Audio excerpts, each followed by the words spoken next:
Ça va bien se passer. Oui, peut-être.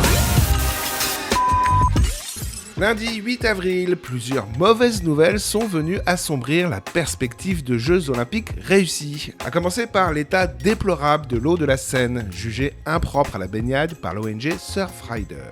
Comment être si sûr que l'on pourra nager dans la Seine pour les JO ? Alors c'est vrai qu'à 100 jours des JO de Paris, rien n'est moins sûr, d'après une étude qui a été donc révélée ce matin par l'ONG Surfrider qui met en garde contre l'état alarmant, je cite, c'est vraiment ce qu'ils disent, alarmant des eaux de la Seine où doivent quand même se tenir, on le rappelle, plusieurs épreuves. Alors ils ont réalisé des prélèvements sur 6 mois, là où exactement devaient se tenir les épreuves du triathlon et de nage en eau libre. Et bien résultat, sur 14 mesures, 13 se révèlent au-dessus des seuils recommandés pour la baignade. Oh merde! Oh, c'est con ça! Pour vous, la nage pour les JO, on peut oublier les épreuves de natation aux JO, quoi.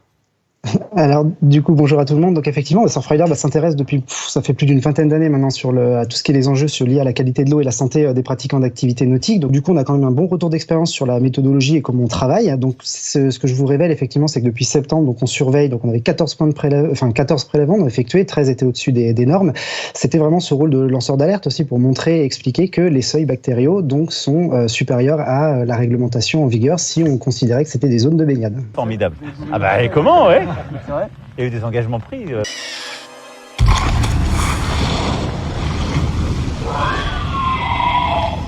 Comme un malheur n'arrive jamais seul, le journal Le Point nous apprend que les salariés de la Monnaie de Paris, chargés de fabriquer les 5000 médailles olympiques, sont en grève. Ces derniers réclament en effet des augmentations de salaire et ont cessé de fabriquer les médailles depuis 15 jours déjà, ce qui, selon le syndicat CGT à l'initiative de la grève, aura des répercussions importantes sur le calendrier de livraison des médailles. Ça m'en touche une sans bouger l'autre.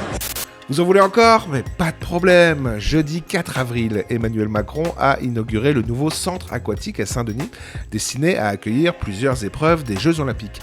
Le journal La Dépêche nous apprend que le bâtiment a été frappé d'une fuite d'eau et de problèmes d'infiltration au moment même où notre cher président était en train de le visiter.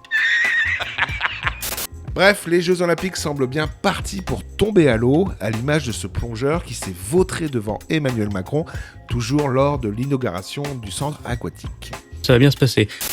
Pendant que je vous tiens, le top des humiliations de Macron en 2023 est arrivé. Je vous le conseille fortement, ça fait du bien.